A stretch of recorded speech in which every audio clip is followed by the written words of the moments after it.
అత్తయ్య అత్తయ్య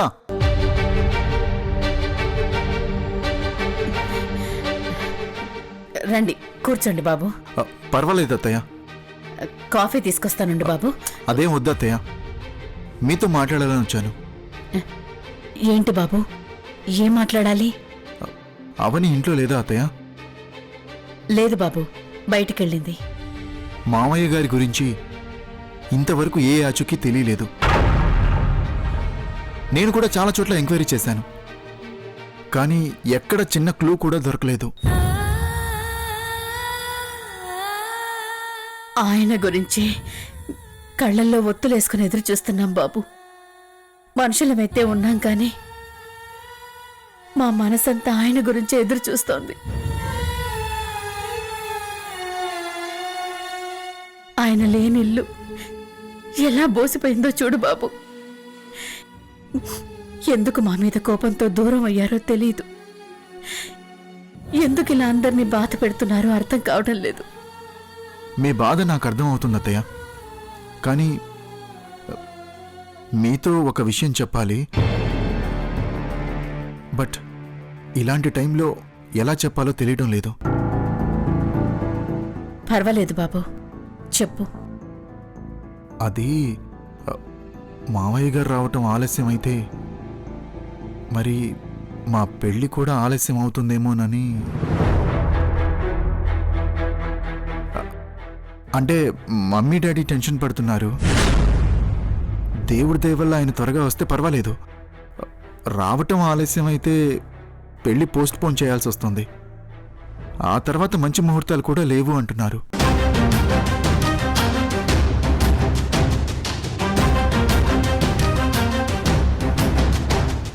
ఆడపిల్ల పెళ్ళి అనుకుని ఆగిపోతే అది మంచిది కాదు అని మమ్మీ డాడీ అంటున్నారు. అర్థమైంది బాబు, మీ అమ్మా నాన్నల ఆలోచన నిజమే. కారణం ఏదైనా సరే ఒక్కసారి అనుకున్న తర్వాత పెళ్లి ఆగిపోకూడదు, జరిగి తీరాలి. లేదంటే అది మా అమ్మాయికే మంచిది కాదు. ఎలా రిసీవ్ చేసుకుంటుందో అనుకున్నాను, ఈజీగానే తీసుకుంది. అయితే మన ప్లాన్ సక్సెస్. మీ ఇద్దరి పెళ్లి అనుకున్న ముహూర్తానికే జరుగుతుందని మీ అమ్మా నాన్నలకి చెప్పు బాబు. మరి మామయ్య గారు లేకుండా? ఆయన లేకపోయినా వచ్చినా రాకపోయినా మీ పెళ్లి మాత్రం అనుకున్న టైంకే జరుగుతుంది. నేను జరిపిస్తాను బాబు. ఇలాంటి సమయంలో వచ్చి మిమ్మల్ని ఇబ్బంది పెడుతున్నందుకు నన్ను క్షమించండి. పర్వాలేదు బాబు, మీరేం ఇబ్బంది పెట్టడం లేదు. నా బాధ్యత గుర్తు చేశారో. మీరు చెప్పేది కూడా మా మంచికే కదా. ఇక మీరేం ఆలోచించొద్దు, మీ పెళ్లి జరుగుతుంది. చాలా సంతోషం అత్తయ్య. మరి నేను వెళ్ళొస్తాను. మంచిది బాబు. ఈ విషయం అవని కూడా చెప్పండి, తను కూడా సంతోషిస్తుంది. వస్తానత్తయ్య.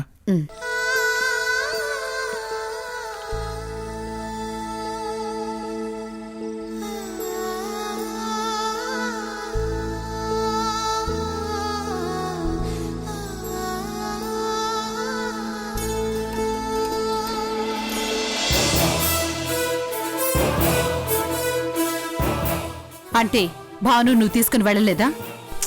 ఎక్కడ అంటే మధ్యలోనే దిగి వెళ్ళిపోయింది. నువ్వేం చేస్తున్నావు? ఎందుకు తనని ఆపలేదు? కార్లో వెళ్ళటం కంటే బైక్లో వెళ్తే బాగుంటుందని కార్ దిగ్గానే ఆటో ఎక్కి సరాసరి ఆ అరవింద్ ఆఫీస్కి వెళ్ళిందంటీ. వాడు బయటకు వచ్చి నాకు వార్నింగ్ ఇచ్చాడు తెలుసా? ఓ, అంతకు తెగించాడా? వాడు వార్నింగ్ ఇస్తే నువ్వేం చేశావు? భయపడొచ్చేసావా? అవునా ఆంటీ, భయపడ్డాను. కానీ ఆ అరవింద్కి భయపడలేదు, మీకు భయపడ్డాను. నాకు భయపడ్డమేంటి? అక్కడ నేను ఆ అరవింద్తో గొడవ పెడితే పోయేది ఎవరి పరువు ఆంటీ? మీ పరువు కదా.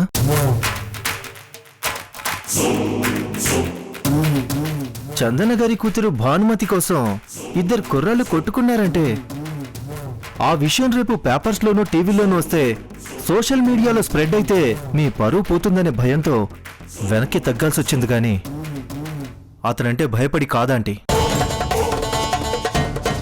చాలా థ్యాంక్స్ మహేష్.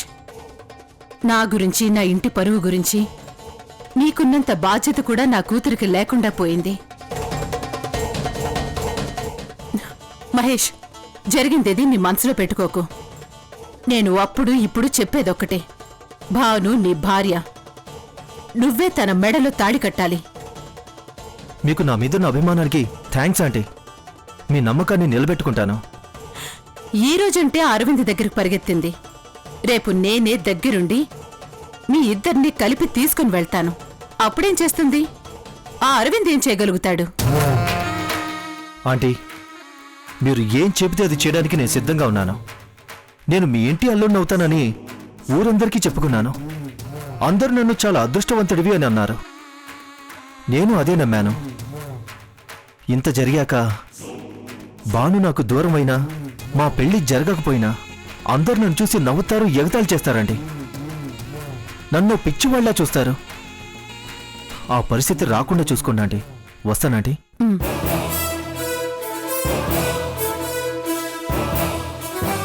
భాను, నా పరువు కంటే నీ ప్రేమ ఎక్కువైందా? చూస్తాను. ఎవరి పంతం గెలుస్తుందో అది చూస్తాను.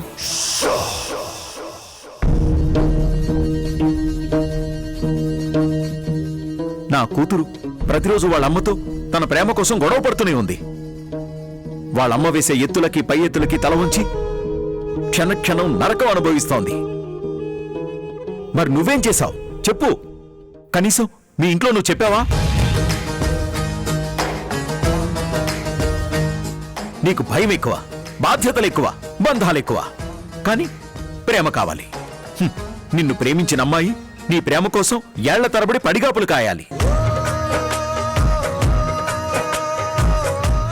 ధైర్యం లేనివాడికి ప్రేమ గురించి మాట్లాడే అర్హత లేదు.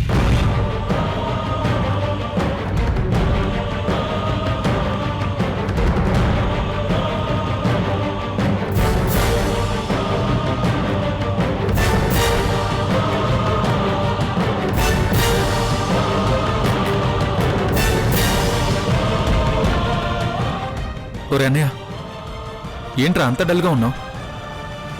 భానుతో ఏమన్నా గొడవ పడ్డావా? మీ ఇద్దరి గొడవ ఎంతసేపురా? చిన్నప్పటి నుంచి చూస్తూనే ఉన్నాం కదా. సాయంత్రానికల్లా సర్దుకుని మీరే మాట్లాడుకుంటారు. గొడవ మా ఇద్దరికీ కాదురా, మరి యువరాజ్ అంకుల్కి నాకు మధ్య మాటలు జరిగాయి. ఏమన్నారా? ధైర్యం లేనివాడికి ప్రేమించే అర్హత లేదన్నారా. నా పిరికితనం వల్ల భాను భవిష్యత్తు నాశనం అవుతుంది, తన జోలికి రావద్దన్నారా. ఆయన చెప్పింది కూడా నిజమే కదరా. నువ్వు కూడా అలాగే అంటావేంట్రా? నేనే కాదు, ఎవరైనా అదే అంటారా. అంకుల్ చెప్పింది కరెక్టే. నువ్వు నిజంగా పెరికివాడివి. భాను వాళ్ళింట్లో చెప్పింది, కానీ నువ్వు ఇంతవరకు అమ్మ నాన్నలకు చెప్పావా? ఎలారా? ఇంటి పరిస్థితులు నీకు తెలీదా? ఈ పరిస్థితులు ఎప్పుడూ ఇలాగే ఉంటాయిరా. ఇవి మారవు కదా. కానీ ఆ ఇంట్లో పరిస్థితులు ఎప్పటికప్పుడు మారుతూ ఉంటాయి. అందుకే అంకుల్ అలా మాట్లాడుంటారు. భాను చెప్పడానికి నేను చెప్పలేకపోవడానికి చాలా తేడా ఉందిరా. నేను అమెరికా వెళ్ళాలని అమ్మా నాన్నల కోరిక, నా డ్రీమ్. దాన్ని నిజం చేయడం కోసం వాళ్ళు ఎంత కష్టపడుతున్నారో చూసి కూడా నేను భాను గురించి ఎలా చెప్పాలరా? మొన్నటికి మొన్నొచ్చి నాకు తాళి కడతావా లేదా అని అడిగింది. ఇక్కడ నాన్న ఇంట్లో లేరు, ఎటు వెళ్ళారో తెలీదు. ఇలాంటి సిచ్యువేషన్లో ఎలా తాళి కడతాను?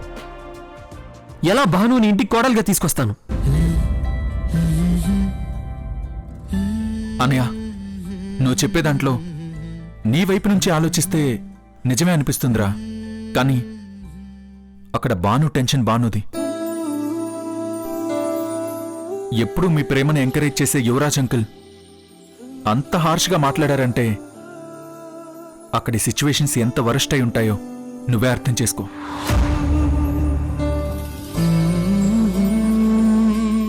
రే అన్నయ్య, అన్నీ చక్కబడేదాకా అందరూ ఆగలేరు. దేని ప్రయారిటీ దాందే. సరే పద.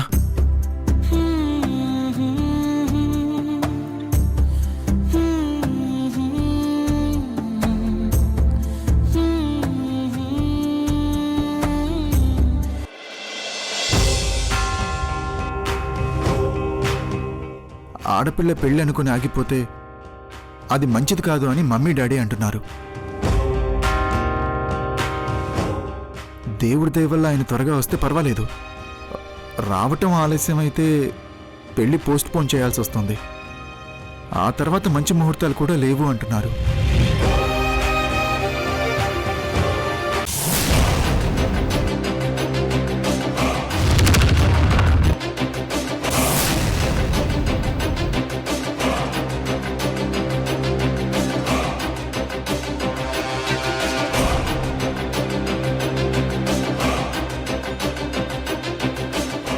ఏంటి కస్తూరి ఇలా రోడ్ల మీద తిరుగుతున్నావు?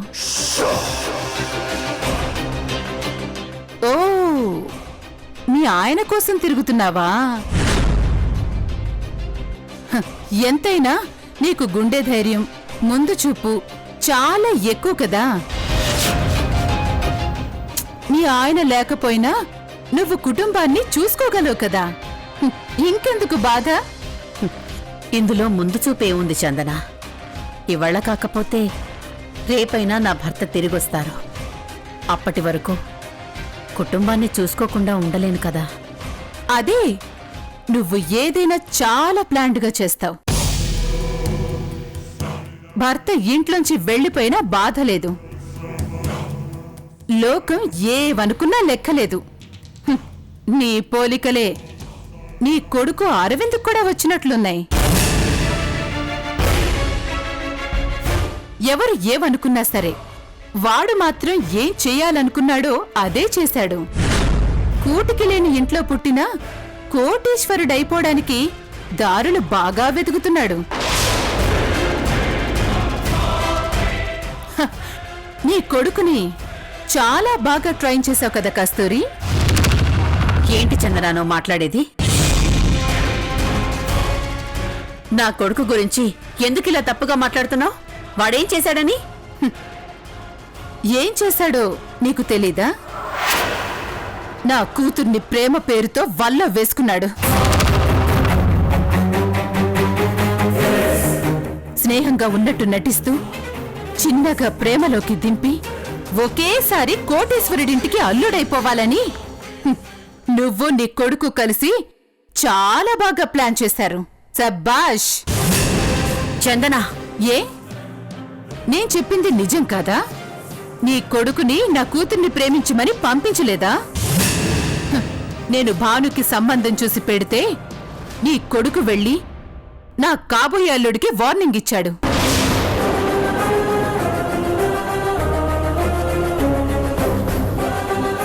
హ్మ్, ఇది నీకు తెలీదా?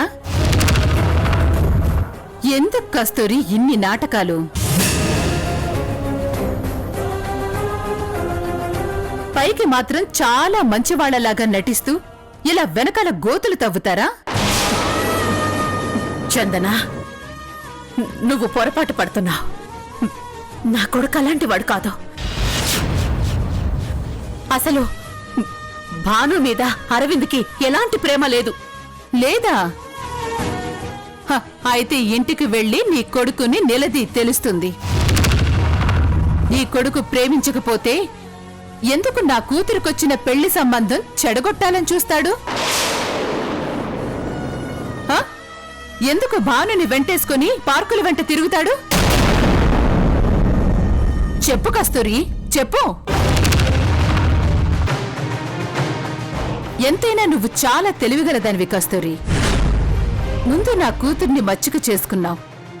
కన్న తల్లిని నన్ను కాదని కస్తూరి కస్తూరి అంటూ భాను నీ ఇంటికి తిరుగుతున్నప్పుడే నేను అనుమానించాల్సిందే. హ్, వదిలేశాను. దానికి రోజు ఓ కప్పు కాఫీ ఇచ్చి నీ కొడుక్కి నా కూతురికి మధ్య రాయబారం నడిపావు కదా.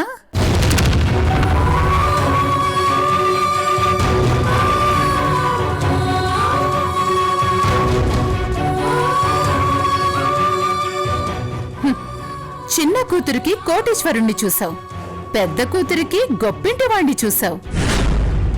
కూతుళ్ళకే అంత మంచి సంబంధాలు చూసిందానివి, కొడుకుకి మాత్రం అన్యాయం చేస్తావా? హ, అందుకే నా కూతురికి ఎరవేశావు. చందన, దయచేసి అంత మాట నాకు. అరవింద్ భానుని ప్రేమిస్తున్న విషయం నాకు తెలీదు. వాళ్ళిద్దరూ చిన్నప్పటి నుంచి కలిసి పెరిగారు కాబట్టి భానుతో వాడిది స్నేహమే అనుకున్నాను, కానీ ఇలా అవుతుందని అనుకోలేదు. ఎందుకు అనుకోలేదు కస్తూరి? ఆ?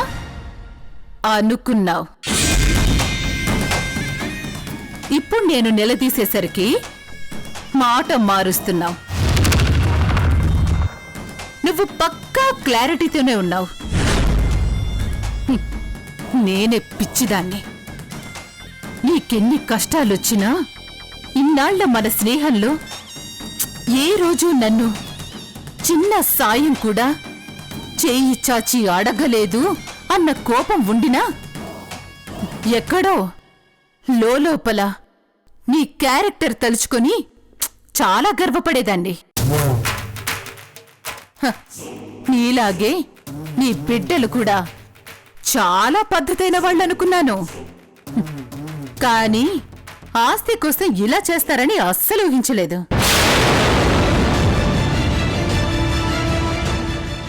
సరేలే, ఓకే, చెప్పు. నీ కొడుకు నా కూతురు చుట్టూ తిరగకుండా ఉండడానికి, దాన్ని వదిలేయడానికి నీకు ఎంత కావాలి? లక్షల, కోట్ల? ఆ? భాను మీ ఇంటి కోడలైతే నీ భర్త తిరిగి వచ్చినా రాకపోయినా బాధేం లేదు. కావలసినంత ఆస్తి కలిసి వస్తుందిలే, హాయిగా దర్జాగా బతికేయచ్చనుకుంటున్నారు కదా. చందన, నువ్విలా మాట్లాడుతున్నావు అంటే దాని వెనక ఎంత బాధ ఉంటుందో నేను అర్థం చేసుకోగలను. కానీ నువ్వనుకున్నట్టు నాకు నిజంగా అరవింద్ ప్రేమ విషయం తెలీదు. నా భర్త కనిపించడం లేదనే బాధలో నేనున్నాను, కానీ ఈ విషయాలు ఏమీ తెలీదు. నా మాట నమ్ము. ఇది నా పిల్లల మీద ఒట్టు.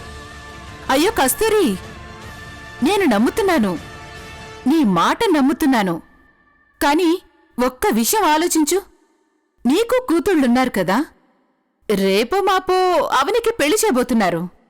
ఇప్పుడు ఎవడో వచ్చి నీకు కాబోయే అల్లుణ్ణి పట్టుకొని బెదిరిస్తే నీకు ఎలా ఉంటుంది?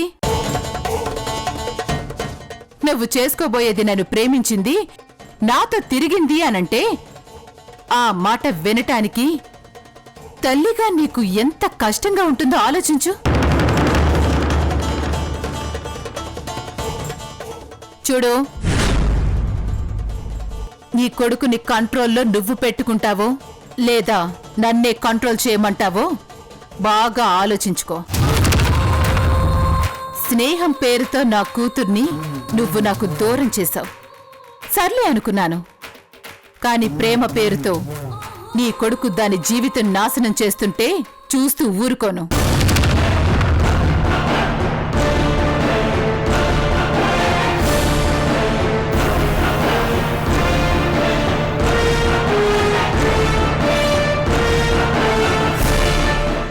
ఆ తర్వాత ఈ చందన విశ్వరూపం చూడాల్సొస్తుంది. జాగ్రత్త.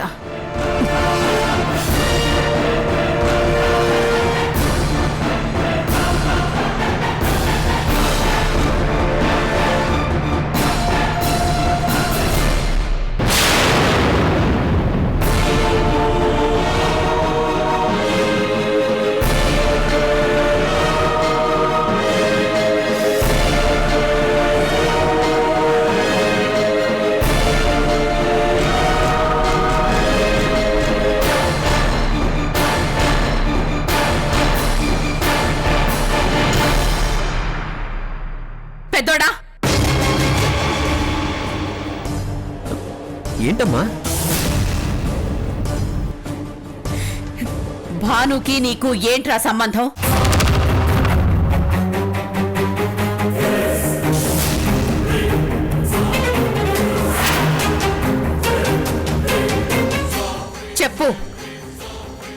మీ ఇద్దరి మధ్య ఉంది స్నేహమా లేక ప్రేమ?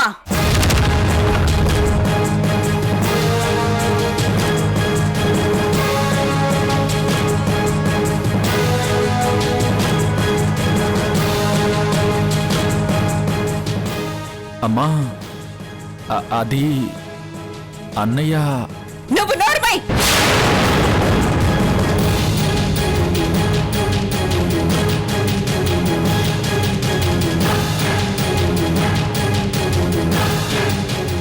నేనడుగుతుంది నిన్ను కాదు, వాడిని. వాడే చెప్పాలి. చెప్పరా, భానుకి నీకు ఏంటి సంబంధం? నువ్వు భానుని ప్రేమించావా?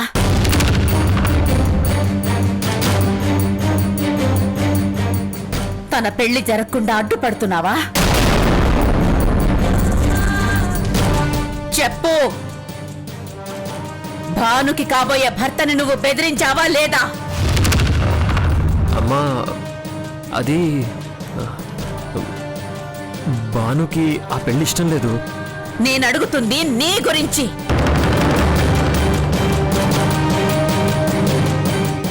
నీకు భానుకి మధ్యున్న ప్రేమ గురించి చెప్పు.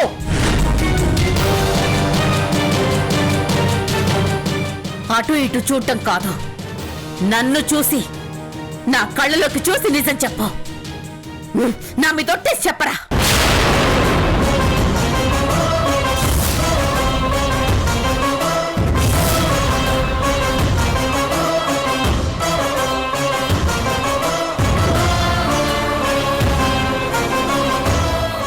భానుని ప్రేమించావా లేదా?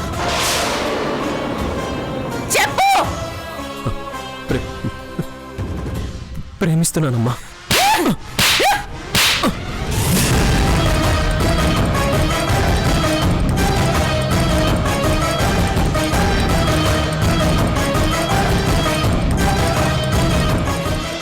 భానుని మర్చిపోతాను.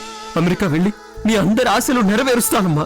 నీ బాధ నేను అర్థం చేసుకోగలనురా. పేదవాడు పెద్దింటి వైపు చూస్తే లోకం ఎప్పుడు ఆశపోతుగానే చూస్తుంది తప్ప ప్రేమ అని అర్థం చేసుకోదురా.